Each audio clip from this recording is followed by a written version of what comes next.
This is Dream Power Radio, the place where your dreams turn into reality. Here is your host, Debbie Spector-Weissman. Hello, hello, hello, and welcome to Dream Power Radio. I'm your host, certified dream life coach, Debbie Spector-Weissman. This is a place where we talk about dreams, both daytime and nighttime dreams, and how you can use them to make the internal shift to a life you love and rediscover the truth of who you really are. It can be hard to make that internal shift, especially if you're dealing with long-standing, unresolved trauma or limiting beliefs that are holding you back. Just imagine how much more difficult it can be if you're also neuro or physically diverse. It wasn't too long ago that people whose physical or mental abilities were considered below the norm were shunted to the sidelines, as if they were somehow less deserving of a dream life as anyone else. Fortunately, we've made strides in this area, although many barriers still remain. And that's if you only have one of those limitations. Now imagine the obstacles a woman would have to overcome if she were both physically and neurologically diverse. We'd probably cheer her on and give her a pat on the back for just trying to do something with her life. But that would be so short-sighted of us. Why? Well, now you're going to meet a woman, Katherine McCord, who's not only surviving life, but thriving as a successful entrepreneur and inspirational speaker. Katherine started out in life with challenging physical and mental conditions, but now she's become an innovator in the HR field, is passionate about urging more inclusion of neurodiverse people in the workforce, and is here to tell us why different is not a deficit. Welcome to Dream Power Radio, Katherine. Thank you so much, Debbie. That is actually my favorite intro I've ever had to a speech, a show, a class, anything. Thank you. Well, I absolutely love that. I'm honored. Well, tell me why. Well, I feel that you captured the emotion and the spirit of what I teach and I preach. And I just thought it was beautiful. It was a very lovely way to psychologically prepare for the conversation. So thank you. Oh, well, thank you. Thank you. I'm honored, to say the least. Let's start out by having you tell me a little bit about yourself. So what makes you both neuro and physically diverse? Right. So first of all, for anyone who doesn't know what a neurodiversity is, it simply means a medically visible and or diagnosable difference in how the brain processes information and or stimuli. And this can range anything from cerebral palsy or traumatic brain injury all the way over to obsessive compulsive disorder, bipolar, anxiety disorders, autism, dyslexia, dyspraxia, etc. So that's sort of the spectrum that we have.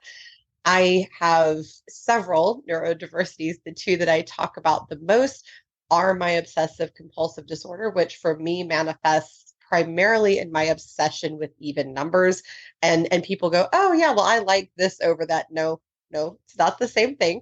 So I have a compulsion, meaning I cannot do things outside of even numbers. It provides all kind of interesting characteristics. I also, it manifests for me in the categorization.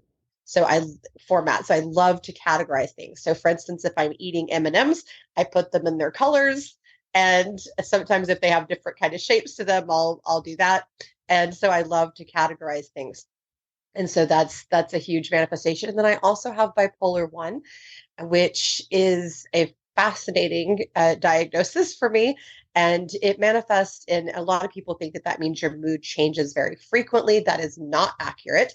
It means that I have very long downs, very long ups, and then periods in between where I am at my base sort of status. So what you would call my normal, correct? So that's how I am. The primary ways that people see that I'm neurodiverse. Oh, another kind of funny one that I do talk about sometimes is my misophonia, which is that certain sounds make me malfunction. So for instance, while I love the act of kissing, I hate the sound of it. And I will actually physically cringe and just kind of get like nausea at the sound of kissing. So that's what misophonia is. And it's been kind of a kick over the years to deal with. It creates some kind of funny situations. How do you overcome something like that when you're with somebody else? Well, when I'm doing it, it doesn't bother me. Isn't that interesting? So when I'm doing it, it typically does not bother me. When I'm out in society, I accommodate myself. I carry, one of the things that I do is I'll take with me different objects that I can use for grounding exercises to help my brain kind of refocus my energy, because it's not right to ask other people not to do certain things, right? That's not acceptable. For instance, I highly support women breastfeeding in public, but the sound makes me bonkers. So I have to take myself out of the situation, or do grounding exercises to kind of compensate for that. Another thing that I do, you may notice, I am wearing my noise canceling headphones because I also cannot stand multiple noises at the same time. And so that's another thing that I do a lot to accommodate myself. We've started out this conversation talking about, neuro and physiologically diverse, which is kind of like a label. Do you like these labels, or do you think that they're detrimental or beneficial? That's a great question. I like labels, again, back to the OCD and categorizing things, right? And I do I do think that they're very helpful for understanding ourselves. And that's where I think that they're important. It's not so much that they're important for societal reasons or for other people. They're important for us so that we can learn to understand ourselves. So when you get a diagnosis, it's helpful because then you can research yourself and learn to understand yourself better. And from that aspect, I think it's beautiful. The part where I think we struggle as a society is understanding that there's nothing wrong with these labels, right? It's no different than just saying this is a purple shirt or this is a blue shirt. This is just, they're just each their own thing. There's nothing defective about one, there's nothing inherently better about the other. It just is what it is. Yeah. And I think the labels can help us understand each other as well. Oh, I would totally agree with that. And also I would think that, especially if it's something, if you're not born with it, if it's something that comes on, having that label just helps you understand, Yes. okay, now I can deal with it because I have an understanding of it, and I can Right. figure. Right. And even for people, by the way, who were born with it but were never told, that that late in life diagnosis is such a relief. I spoke to a woman not long ago who at the age of 63 got her autism diagnosis and goes, "Oh my gosh, this explains so much," and it brought such relief to her. So even the late life diagnoses, very much to your point, they provide relief and understanding Yeah, and kind of calm the mind. I think you're talking about the character traits that you have, and I look at them as character traits. I don't see them like it's on an illness, it's on a deficit. It makes you have, I would call, a quirky personality, which Yeah. is but Yeah, but that's exactly it. Yeah. am I sort of idealizing that, or does it actually No, pose major problems for you? no. Well, one thing that I do like to let people know that disability is very common in the neurodiverse community. It's not inherent. Not everybody experiences it. And there's three different types of disability. There's medical, which is when the medical community says you have a disability. There's legal, which here in the States is, governed by the American Disabilities Act. And then you have social. Social sucks because it has nothing whatsoever to do with you. It has everything to do with society and what they perceive. So there's a lot more social disability than medical disability in the neurodiverse community. And that's very frustrating. But in terms of my actual experience and the experience of others, it varies, of course, but there is medical disability for some people.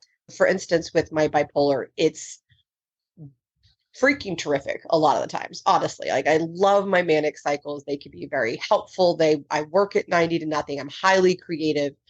Great things come out of, I have so much energy. I feel very healthy. And since I have a lot of medical conditions as well, that's kind of nice, right? To have those chemicals released and actually feel physically good for once. But it can also have some struggles too. So you get certain compulsions when you're manic that are not always healthy. You have to learn to manage that. Of course, the depressive cycles can be very dangerous and harmful for some. I've learned to manage mine very well. And they're also not as complex as my manic cycles in my particular case. So, for me, I've just learned to handle it. So there is definite disability and or frustration with it. The OCD can be very annoying, as you can probably imagine. If you have to do everything in even numbers, that can be a bit much. But when you accommodate yourself, you learn to handle all this healthy. It becomes much less stressful, much more of a daily disaster, so to speak. And then there is a beautiful benefit to all these. So I spoke about some of the benefits to my mania, which I absolutely adore. Plus, the way that my mind works as a bipolar person has set me up to be all about innovation, which I love. I love that characteristic of myself.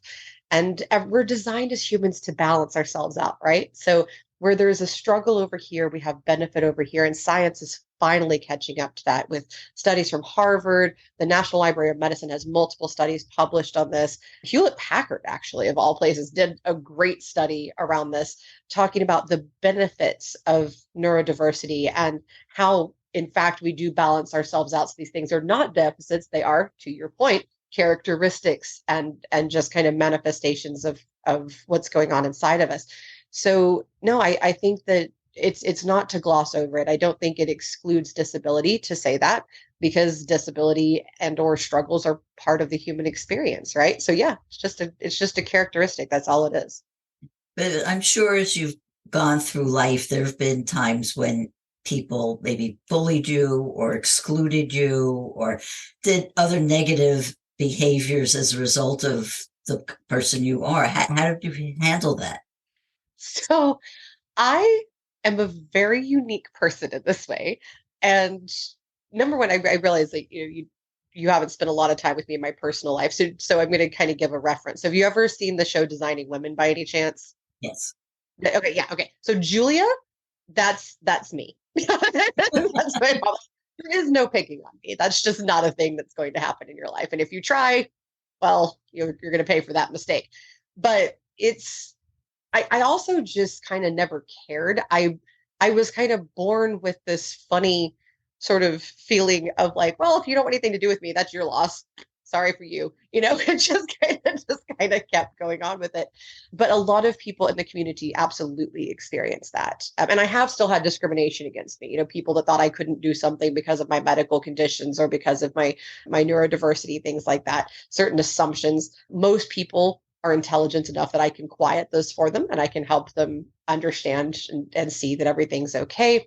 But there's always the jerks and the people that just don't want to include and can't do anything about those people.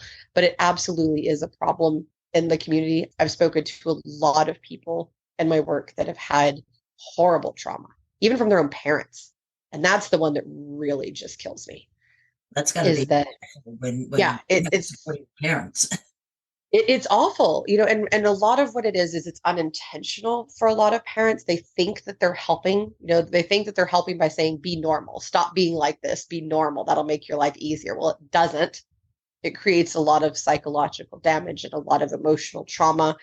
Actually, physical manifestations can happen from that. So it's very difficult to have that kind of trauma. And so one of the main things I always try to teach with people is to remember that your normal and your perspective is not factually normal, is not factually the perspective. These humans over here have a whole different scenario. And that's kind of what makes us great and fascinating as the human race. But then you have to steer into that and not against it. So work with people, not against them, is kind of the idea there. That is a great thought to end this segment on. We are going to take a short break. We are speaking all about diversity with Katherine McCord, and we'll be right back.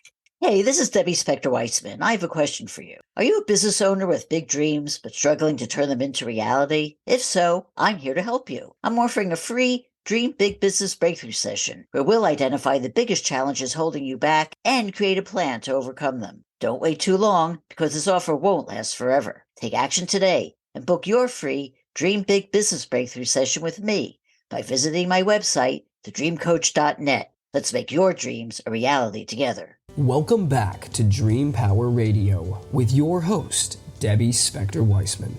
Yes, welcome back to Dream Power Radio. I'm your host, Debbie Spector-Weitzman, and we're talking all about diversity with Katherine McCord. Well, Katherine, I want to get back to or get into your actually field, which is HR, and talking about diversity in the workplace.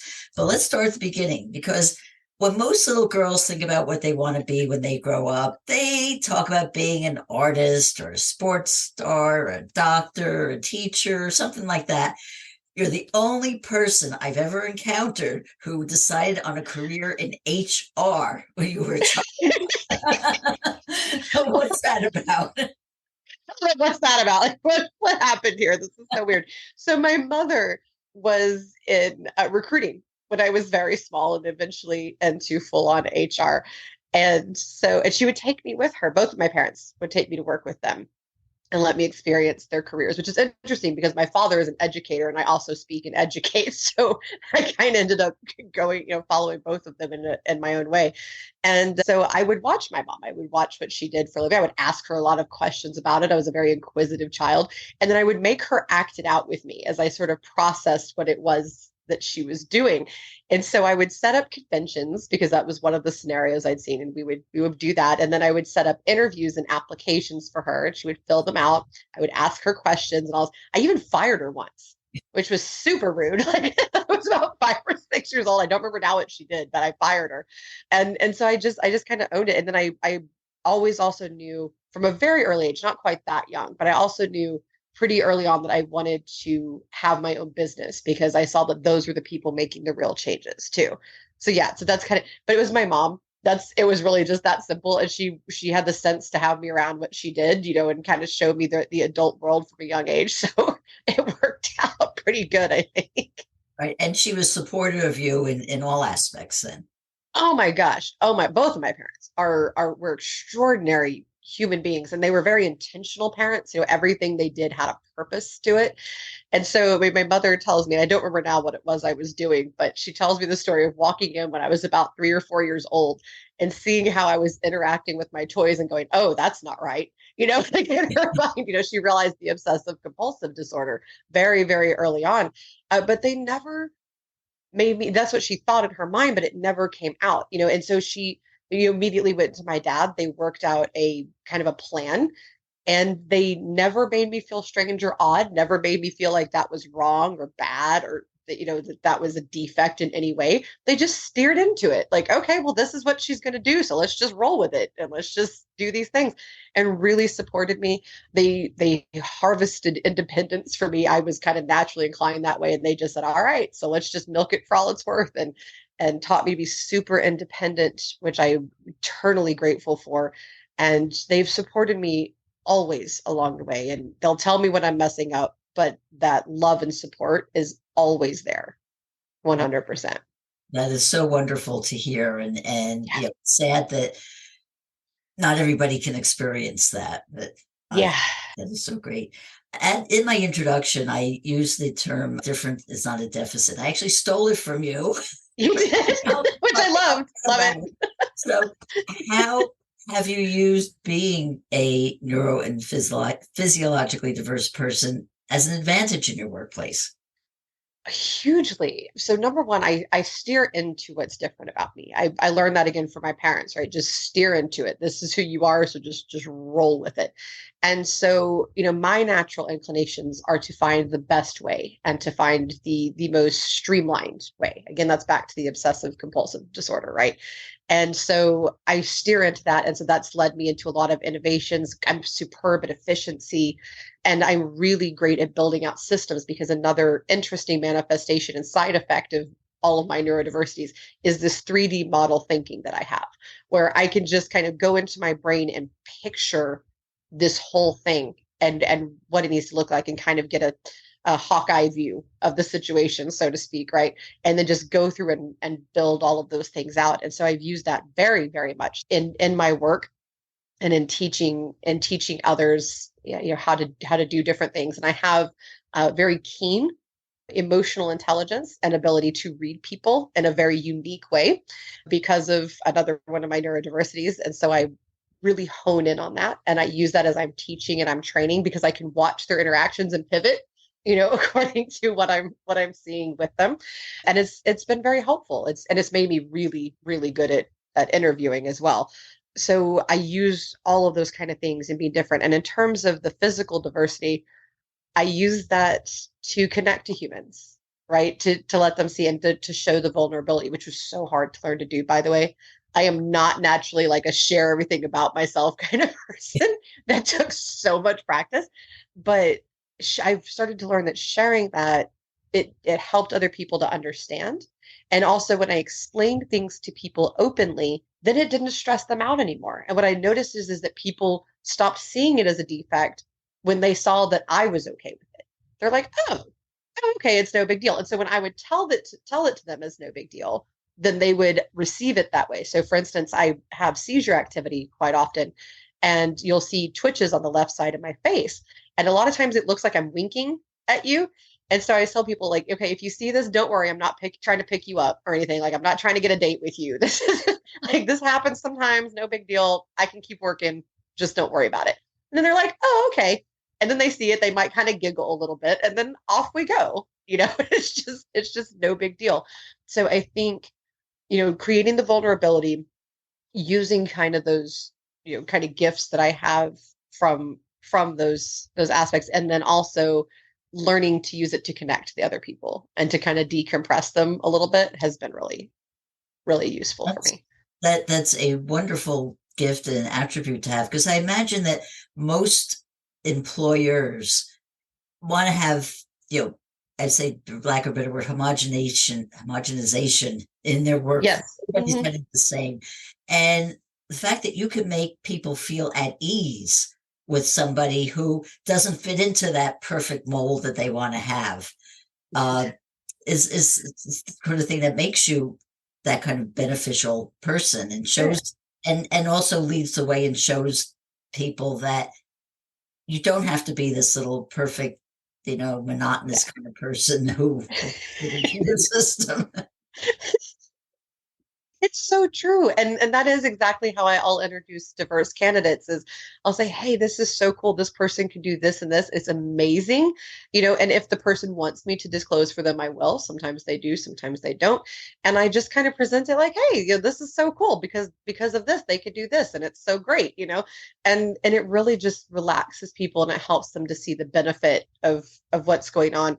And then the other thing I do that I think, some people in the DE and I work love it. Some people don't, but the truth is that it matters when you're working, in this field, is you have to have measurables for everything, and you have to be able to explain to people in a language that they get why it matters to them. So if you're talking to executives, you need to tie it into profit, productivity, and customer satisfaction. That's it, right? Like you got to tie everything into that. If you're talking to an HR person, it's going to be more about taking care of the humans, the employee satisfaction, these types of things, making everything healthier and flow better, and compliance, we all need compliance.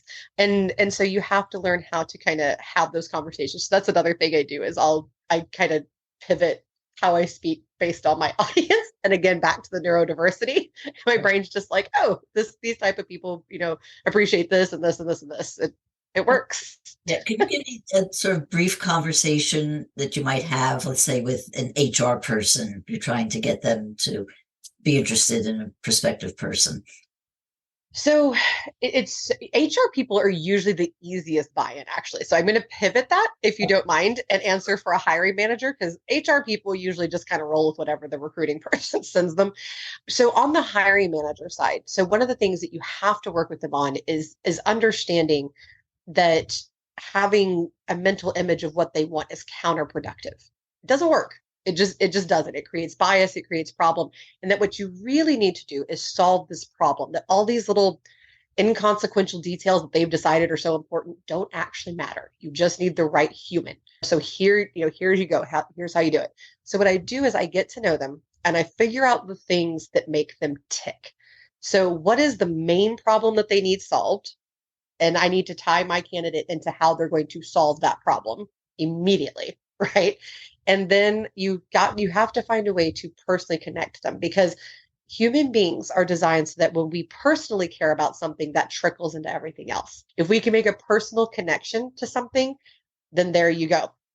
So for instance, I was presenting a candidate recently that I knew didn't match 100% of what they thought the qualifications needed to be, but I knew that the person could do the job. So I knew that this particular person, one of the things that I was presenting them to, one of the things that he prides himself on is his independent spirit, and just kind of like how he just figures things out as he goes, right? So I sent them over, and first I tied them to how they would actually solve the problem for the position. I said, okay, here's this. But then I said, hey, you know what I just freaking love about this person? And I told them a story about how this person was completely had, independently created something and solved a problem. And I said, that made me think about when you did XYZ. And I tied those two things in together and let him see. And then the interview went beautifully. And now the person's in final round for the position. It works, connecting the people and helping them to see that there is likeness, but also difference. So then I highlighted, the first thing I did was highlight how they would solve the problem because there's a gap, right? So you have to highlight that aspect and then also show the sameness as well, because that's what's going to emotionally connect them. Hey, what if somebody doesn't have a person like you to help lead the way to the employer? How would a diverse person make themselves desirable to an employer? First of all, mission alignment. People miss that. And this is for anybody, really, right? But even if you're in the disability or diverse categories, mission alignment first and foremost.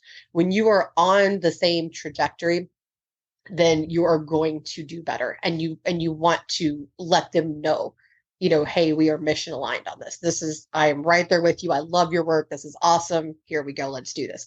Mission alignment, el numero uno, and make sure that your mission is clear in your resume. I hate resumes. That's a whole other show, but we have to use them right now. But make sure that your mission is clear in your resume. The other thing is to highlight your accomplishments. People miss this. Hit on your accomplishments that you have. Put them at the top of every single thing that you're describing. Then also focus on what makes you unique. And people really miss this opportunity, even in their resume, to showcase what makes them so very unusual. So, for instance, in the last resume that I created, and I do use them occasionally to pitch to clients. Some clients want a resume, and so I still have to maintain one. So the last one that I created, one of the things that's at the very, very top is talking about how I completely reinvented an HR tech. And what's going to be interesting about that to somebody is they're going to look at my background and go, she doesn't have a technical background, but she designed and built a technology. Whoa. Like, what? How did that happen? Wait, hold on. I will mention in my volunteer experience how I worked with lions, how I have fostered and cared for lions and tigers and bears. People go, oh my, right? It's the natural Wizard of Oz response, right? Like, oh my, okay, well, that's interesting. I need to talk to that human. Like, what's going on there? And that's what that shows them. What I'm actually showing to them is that I have a bold personality and that I will go into the great beyond with you head first, charging, leading the charge. And that's really appealing, especially to my clients, because I tend to focus on small to growth stage companies, and they're still very much in that mindset. And so I'm showing them that aspect of my personality by showcasing those aspects. So that's what I would do. I would put the uniqueness right on out there, just roll with it. That's great. And I would love to hear more about those lions and we just have time now. Conversation. What it is. We'll have to do it on another show. We just have time for this one final question. Katherine, how can people find out more about you and your work? Yeah. First of all, I have a speaking site where you can also, see some pictures of me in my bio. In fact, some of the lions and tigers are on there. So you can go to kmccordspeaking.com. And then you can also reach me on LinkedIn. I'm very active. I'm one of only 2 or 3 Katherine McCords with my spelling in the United States that's active on there. So I'm very easy to find.